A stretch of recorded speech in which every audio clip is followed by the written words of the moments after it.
Okay, so very good evening class. आज एक important update के रिगार्डिंग हम लोग बात करने वाले हैं, दैट इज़ कि गेट का एग्ज़ाम डेट आ गया है और माइनिंग ब्रांच के लिए जो एग्ज़ाम डेट और स्लॉट डिसाइड हुआ है दैट इज़ 7 फरवरी 2026। टाइमिंग इज 9:30 टू 12:30, है ना। मतलब टेक्निकली अगर हाँ। देखा जाए, आज का डेट है 17 नवंबर 2025। लास्ट 70 डेज रिमेनिंग,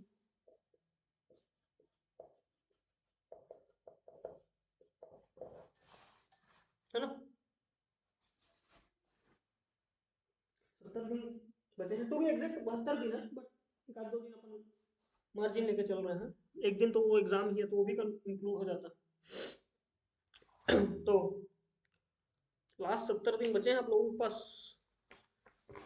कुछ लोगों का सिलेबस कंप्लीट हो चुका होगा अब तक, कुछ लोगों का सिलेबस थोड़ा बहुत बाकी होगा, एक आध दो सब्जेक्ट। कुछ लोगों ने रिवीजन स्टार्ट कर दिया होगा, कुछ लोग को लग रहा होगा कि अभी एग्जाम डेट आने के बाद। अच्छा, सबसे मेन आज सरप्राइजिंग चीज जो देखने को मिली है, लास्ट कुछ ईयर्स में ये पहली बार हो रहा है ऐसा कि माइनिंग का एग्जाम फर्स्ट उसमें जा रहा है, स्लॉट में जा रहा है ना। अदरवाइज माइनिंग वालों का एग्जाम हाँ, डेट जो हाँ, है लास्ट में होता था हमेशा। लास्ट में होता था। तो वही कि चलती का नाम गाड़ी, पहली बार कुछ चेंज हुआ है तो उसका थोड़ा एंजॉय, मजा लीजिए। बाकी सरप्राइजेस गेट में हर बार देखने को मिलते हैं रहते हैं। जिस बार हम लोग एक्सपेक्ट कर रहे होते हैं मोस्ट टफ पेपर आएगा, उस बार इजी आ जाता है। जिस बार ये रहता है कि मीडियम पेपर आना, उस बार टफ आ जाता है। तो सरप्राइजेस तो आईआईटी देता ही रहता है, इस बार भी दिया है, तो कोई बहुत यूनिक चीज़ नहीं है। तो अब आप लोगों पूरा से बदल दिया है। हम्म पूरा ही बदल दिया है। शाम वाली शिफ्ट में होती थी, सुबह दे दिया है। हम्म अगले सेकंड वीक में होता था तो फर्स्ट वीक में कर दिया है। वो भी कि संडे को छोड़ो, सैटरडे को है। कोई बात नहीं। दिन शनिवार है तो कोशिश थोड़ा पूजा वूजा करके जाना कि शनिदेव भारी ना रहूं आप लोगों के ऊपर। और अब रिगार्डिंग जो तैयारी है उसके रिगार्डिंग एक डिस्कशन होना चाहिए, है ना। तो भाई जिन लोग का सिलेबस कंप्लीट हो गया है वेरी गुड, जिन लोगों का नहीं हुआ है कंप्लीट करने की कोशिश करिए जल्दी से जल्दी। अब आप लोग ना रिवीजन पे थोड़ा फोकस करिए, ठीक है। और रिवीजन में क्या करना है ये पहले डिसाइड कर लीजिए। मैं अपनी तरफ से जो सजेशंस हैं, जो ये टिप्स एंड ट्रिक्स जो है वो बता देता हूँ थोड़ी थोड़ी। रिवीजन में हम लोग को क्या करना है, सिंपल। अच्छा, हर स्टूडेंट का ना एक कोर होता है।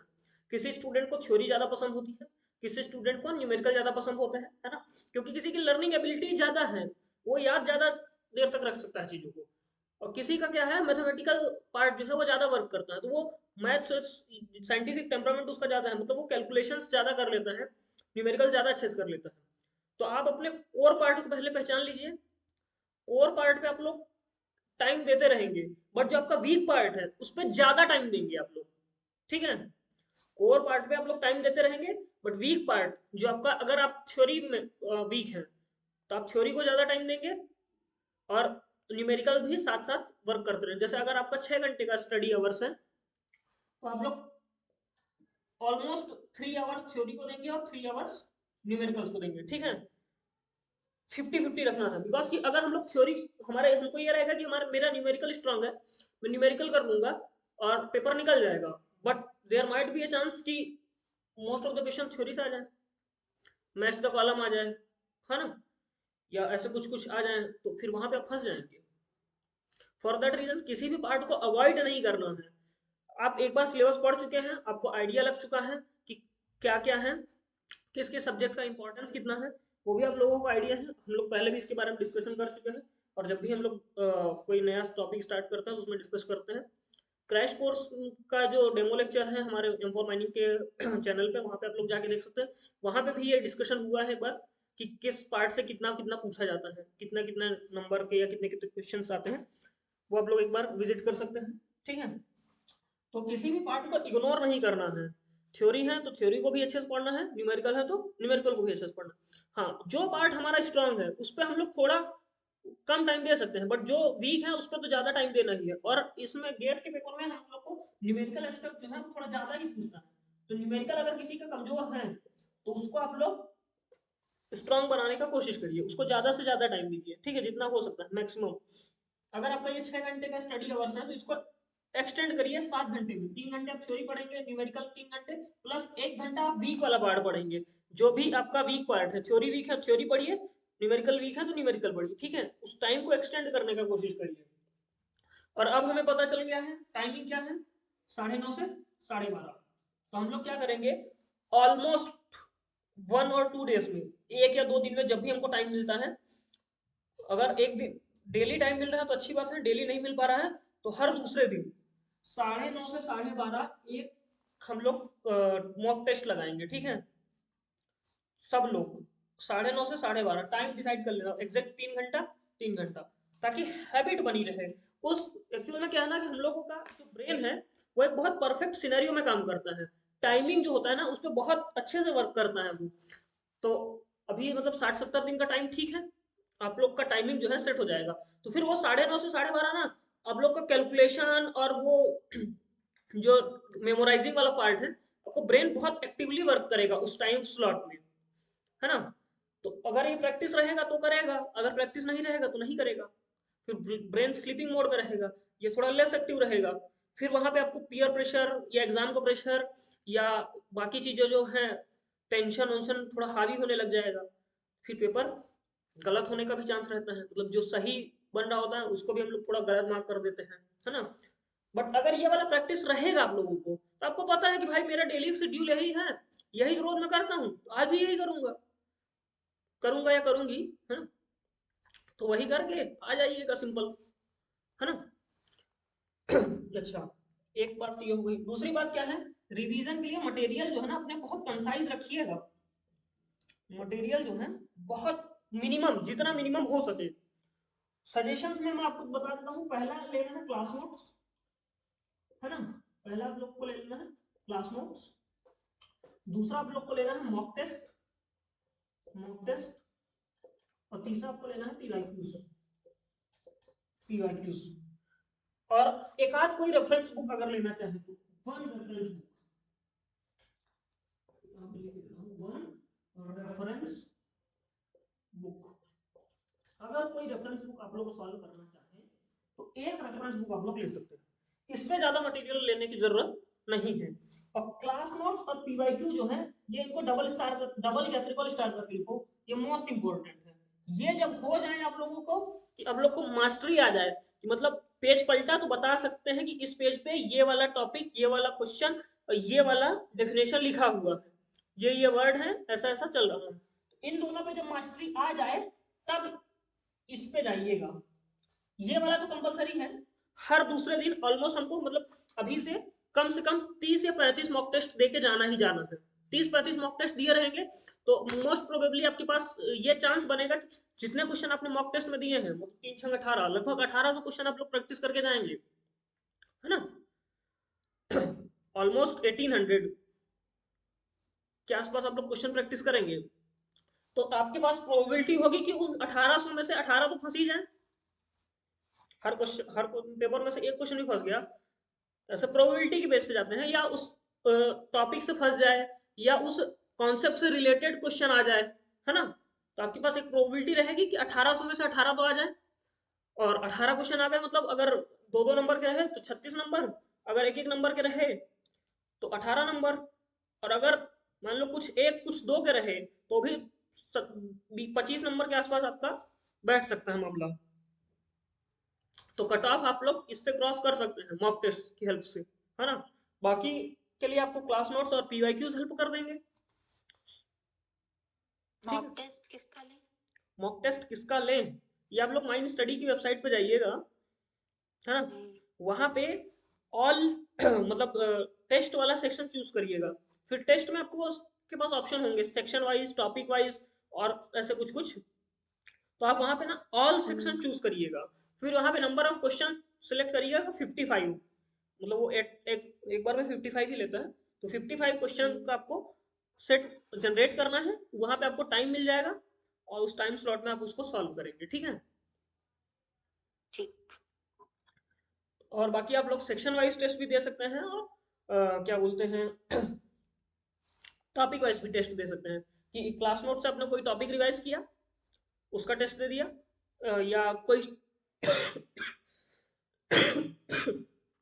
पर्टिकुलर सब्जेक्ट आपने कंप्लीट किया, उसका टेस्ट दे दिया, है ना, या 2-3 सब्जेक्ट आपने कंबाइंडली चूज किए, मतलब रिवाइज किए हैं, तो उनका भी टेस्ट आप लोग दे सकते हैं टाइमली बेसिस पे। वो आपको टाइम, आप सिर्फ नंबर ऑफ क्वेश्चन सिलेक्ट करते हैं, वो टाइम वो अपने आप डिसाइड कर देता है, ठीक है। तो प्रेफरेंस यही रखिएगा, इसी टाइम स्लॉट में आप लोग आप लोग सॉल्व करें, ठीक है, ताकि एक जो साइंस है ब्रेन का, वो भी साथ साथ काम करता रहे।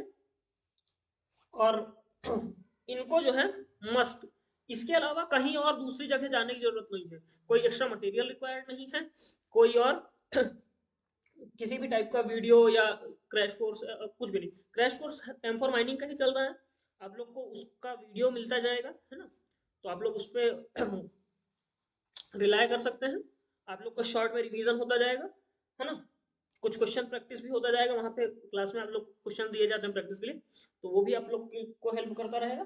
बाकी इसके अलावा जो है आप लोग को कहीं भी जाने की जरूरत नहीं है, ठीक है। अभी भी बता रहा हूँ, लास्ट 70 दिन है, इन्हीं को, मतलब अगर क्लास नोट्स हैं तो इसको आप लोग हार्डली 10-15 दिन में रिवाइज कर सकते हैं, तो इसका कम से कम 2-3 रिवीजन मार लीजिए। PYQs हैं, एक प्रैक्टिस सेट जो है आप लोग अगर मान लीजिए कि हमारे पास लगभग 15-16 के आसपास, 2-3 तो हैं वो पुराने मॉडल के हैं, बट नए वाले मॉडल के 15-16 के आसपास अवेलेबल है, तो आप अगर 2 बार प्रैक्टिस सेट भी लगा सकते हैं, हर 2 दिन में या एक दिन में एक भी कंप्लीट किया तो 2 बार प्रैक्टिस, या PYQs भी लग जाएंगे आपके, कुछ मॉक टेस्ट लगा लीजिए, तो यहाँ से भी आपको थोड़ा जो है ऐसा करते करते ना आपका कॉन्फिडेंस लेवल बिल्ट होता चला जाएगा, कि नहीं नहीं मेरे से क्वेश्चंस बन रहे हैं, मेरे को कॉन्सेप्ट आता है, मैं पेपर अटेम्प्ट कर सकता हूँ या कर सकती हूँ, ठीक है। तो ये कॉन्फिडेंस लेवल ही रिक्वायर्ड है, वो कॉन्फिडेंस लेवल जो है ना, वो आपका स्कोर जो है इनहेंस करेगा, ठीक है। जैसे जैसे आपका कॉन्फिडेंस लेवल बढ़ता जाएगा, वो आपका जो है स्कोर इनहेंस करेगा। अच्छा, ये हो गई एक बात। अभी इससे रिलेटेड और कुछ चाहिए क्या आप लोगों को, कोई डिस्कशन मटेरियल से या रिवीजन से या टाइमिंग से रिलेटेड और कुछ?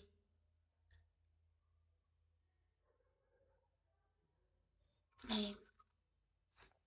तुमको? नहीं। ठीक। अब एक और चीज बताते हैं हम लोगों को रिगार्डिंग योर मॉक टेस्ट या फिर एग्जाम टेस्ट। ये जब भी आप लोग एग्जाम देंगे या जब भी आप लोग मॉक टेस्ट दे रहे होंगे, उसमें आप लोग को ना एक स्ट्रेटेजी रखना होता है। Mock test plus exam, exam में दोनों दिन आपको यही स्ट्रेटेजी रखना है। देखिए, शुरू शुरू में ये होगा कि आप लोग का ना कॉन्फिडेंस लेवल, जब एग्जाम हॉल में आप एंटर कर रहे होंगे, वहां पे आपको लगेगा कि हम लोग भूल गए हैं सारा कुछ, कुछ याद नहीं आ रहा है, अब बहुत टेंशन हो जाएगा ऐसे, मतलब। और ये होगा उसी को जो पढ़ के गया है, जो पढ़ के नहीं गया पक्का उसको नहीं होगा, वो एकदम रिलैक्स फील करेगा, पक्का बता दे रहा हूँ। जो पढ़ के जाएगा, जो एकदम बढ़िया से तैयारी वारी किया रहेगा, मॉक टेस्ट लगाया रहेगा, क्लास नोट्स को रिवाइज किया रहेगा, प्रैक्टिस PYQs लगाया रहेगा, उसको यही होगा। एग्जाम हॉल में जब वो लोग एंटर करेंगे ना आप लोग, तो वहां पे आपका हार्ट बीट बढ़ने लग जाएगा, आपको लगेगा अरे यार ये भी भूल गया, ये भी भूल गया, ये तो मुझे आता ही नहीं है, ये वाला छूट गया है, समथिंग लाइक दैट कुछ तो होगा। आप लोग को जो है ना थोड़ा कॉन्फिडेंस लेवल लो होता जाएगा, थोड़ा डिप्रेशन ऑपरेशन में जाते जाएंगे आप लोग। बट फिर जैसे आपके सामने क्वेश्चन पेपर आएगा, तब क्या कहानी होगी? तो आपको ना, आप अपने टाइम फ्रेम को जो है, जो टाइम फ्रेम है आपका, उसको 3 पार्ट में डिवाइड करना है, 3 पार्ट में डिवाइड करना है, ठीक है। पहले फेज, दूसरा फेज और तीसरा फेज। तो पहले फेज में हम लोग क्या करेंगे, सारे क्वेश्चंस रीड करेंगे, read all the questions, read all the questions and mark the answer, mark the answer उस क्वेश्चन का आंसर मार्क करना है जिसमें हम लोग फुल्ली श्योर हैं, है ना। Mark the answer of the question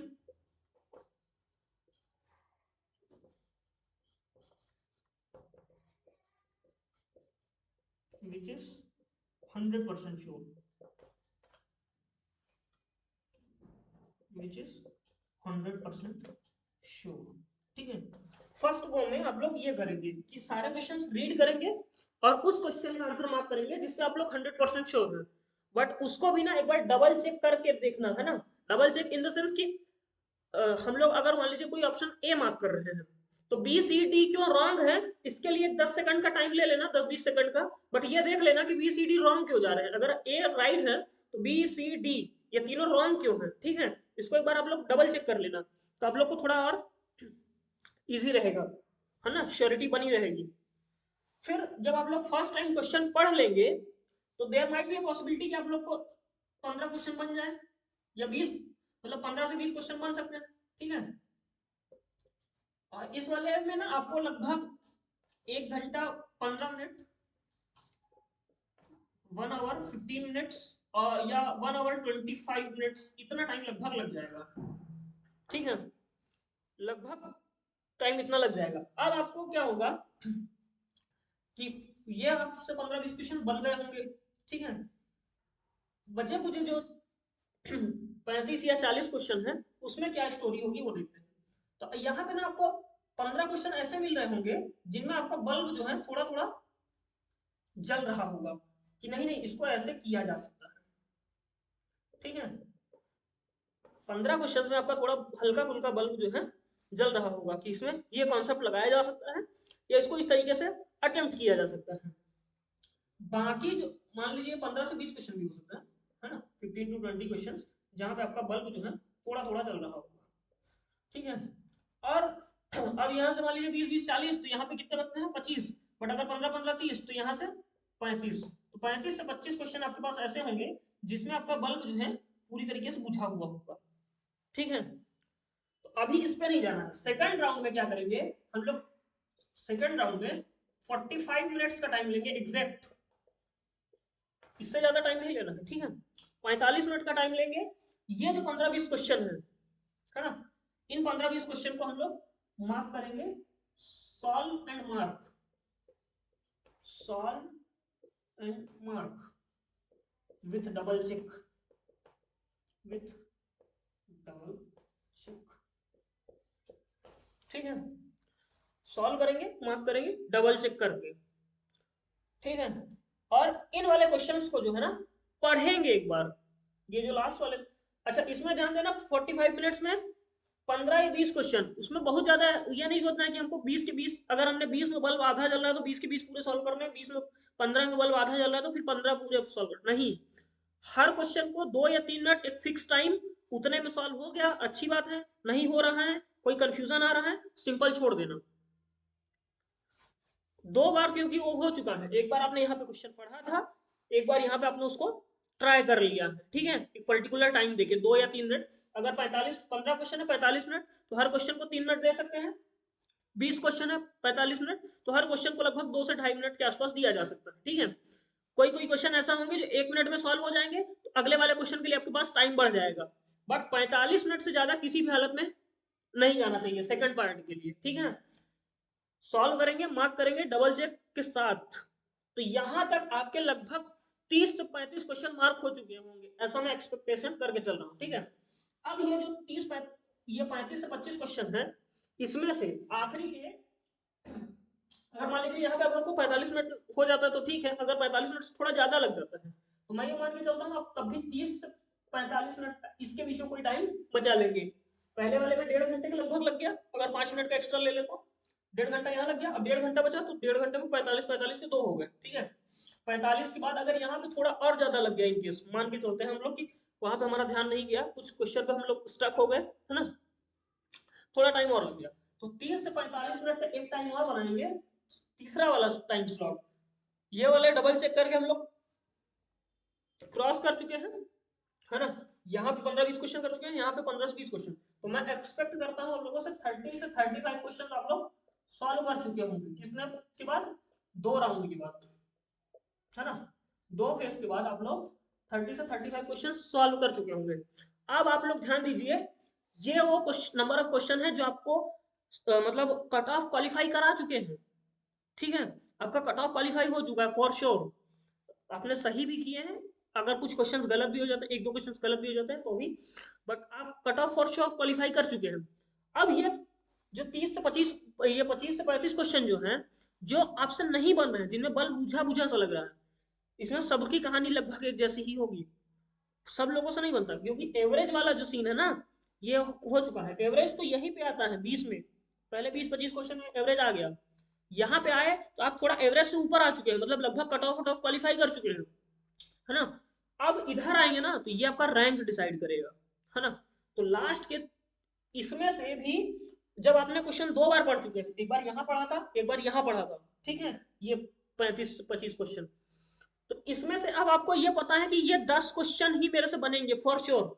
10 के बाद तो 15 क्वेश्चन या 20 क्वेश्चन जो है ना, उनको हाथ भी नहीं लगाना है। अगर यहाँ पे आपको समझ में आ रहा है कि थर्ड पार्ट में मुझे 10 क्वेश्चन करना है, 30 से 45 मिनट, अगर मान लीजिए मैक्सिमम एंड पे 40 मिनट ले लेते हैं, है ना, एवरेज 40 मिनट है, तो 4 मिनट पर क्वेश्चन आपके पास है, 4 मिनट पर क्वेश्चन, ठीक है। और हमें सिर्फ और सिर्फ 10 ही क्वेश्चन टारगेट करना है इसमें से। कितने क्वेश्चन? सिर्फ 10 क्वेश्चन। प्यार से उन 10 क्वेश्चन को सॉल्व करिएगा, मार्क करिएगा, डबल चेक करके मार्क करिएगा, है ना। 10 क्वेश्चन, 40 मिनट आराम से, बाकी 25 को छूना भी नहीं है, क्योंकि अगर आप यहाँ से देखेंगे ना, 35+10 या 30+10 40, मतलब ये आप फर्स्ट रैंक के आसपास जा रहे हैं। क्योंकि अगर जो टॉपर होता है ना, उसको भी 50, मतलब 40-50 क्वेश्चन ही सॉल्व करता है, उससे ज्यादा नहीं। तो यहाँ पे भी अगर 40 से 45 क्वेश्चन आप जा रहे हैं, मतलब आप अच्छे खासे रैंक में जा रहे हैं, टॉप 100 में आ रहे हैं, ठीक है। तो यहाँ पे सिर्फ और सिर्फ हम लोग को कितने क्वेश्चन सॉल्व करना है? 10 क्वेश्चन, बाकी छूना भी नहीं है। और नेगेटिव मार्किंग वाला तो विशेष कर यहाँ पे नहीं छूना, ध्यान देना। इस वाले पार्ट में तुक्का उक्का मत लगाना, मतलब तुक्का तो किसी भी पार्ट में मत लगाना। तुक्का वाला जो सीन है ना, वो मतलब ऑलमोस्ट ना के करीब रखना, क्योंकि अगर तुक्के वाला सीन जनरेट करोगे ना, फिर इधर में से नंबर आप माइनस करोगे, जो कट ऑफ क्वालिफाई कर चुके हो ना, उसको वापस गिराओगे, ठीक है। तो तुक्के वाला सीन मत रखना। हाँ, तुक्के वाला सीन रखना कहाँ, ये भी बता देता हूँ। तुक्के वाला सीन रखना है एनएटी में, न्यूमेरिकल आंसर टाइप में, जब आपको लग रहा है कि नहीं अब यहाँ पे जो है मेरा आंसर यही है बट कुछ डायलेमा है, तो आप अपना वाला आंसर फिल कर दीजिएगा, ठीक है। आपको लग रहा है कि इसका आंसर ये हो सकता है, बट आपके वाले केस में थोड़ा बहुत वेरिएशन आ रहा है, तो आप अपना वाला आंसर फिल कर दीजिएगा, उसमें कोई दिक्कत नहीं, वहां पर नेगेटिव मार्किंग नहीं होती है। तो अगर मिला तो अच्छी बात है, नहीं मिला तो कोई बात नहीं, ठीक है। तो ये आपका स्ट्रेटेजी होना चाहिए ड्यूरिंग मॉक टेस्ट। जब आप लोग मॉक टेस्ट देंगे तब भी, एग्जाम वाले डे में जब आप पेपर के लिए पार्टिसिपेट कर रहे होंगे, फाइनल आंसर अपना सबमिट कर रहे होंगे तब भी, ठीक है। तो ये स्ट्रेटजी के साथ आप लोग वर्क करेंगे, मेरी तरफ से यही सजेशन रहेगा। बाकी अगर किसी को कुछ लगता है कि इससे थोड़ा और ऊपर नीचे किया जा सकता है, तो you can surely go ahead. अभी किसी को डाउट हो तो बताइए, anyone, any doubt regarding the exam या मॉक टेस्ट और समथिंग लाइक दैट, मतलब ओवरऑल प्रिपरेशन से रिलेटेड अभी कोई डाउट है किसी को?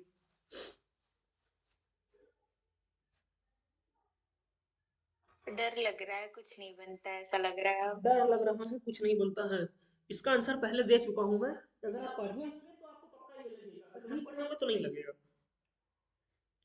ठीक है। एक बार आप लोग मॉक टेस्ट वॉक टेस्ट देके देखिए। और जिन लोगों को माइंड स्टडी पे, मतलब जो लोग पहली बार जा रहे होंगे, तो वहां पे ना आपको कुछ परचेज करना पड़ेगा मॉक टेस्ट के लिए, मतलब टेस्ट के लिए। तो आप लोग मास्टर ब्लास्टर करके जो टेस्ट सीरीज है वो वाली परचेज करिएगा, और उसमें एम फॉर माइनिंग, मतलब हम हमारा वाला कूपन कोड लगाएंगे ना, तो आपको 30% का डिस्काउंट मिल जाएगा। एम कैपिटल है, एम फॉर, बाकी सब स्मॉल है ना, एम फॉर माइनिंग, ये कूपन कोड लगाइएगा, आपको 30% का डिस्काउंट मिल जाएगा, ठीक है। तो जाइए बढ़िया से प्रैक्टिस वैक्टिस करिए, बाकी चिंता मत करिए। अभी हम आप लोग के साथ जुड़े रहेंगे continuously, mock test mock test तो होता ही रहेगा, बट फिर मतलब क्लास टेस्ट भी होंगे आप लोग के, जब क्रैश कोर्स में है तो उधर भी आप लोग का टेस्ट वोस्ट होगा, है ना। तो थोड़ा सा वहां से भी आप लोग को बिल्डअप मिलता रहेगा, कॉन्फिडेंस लेवल बूस्ट होता रहेगा। और कोई डाउट हो किसी का तो बताइए, एनीवन, एनी डाउट?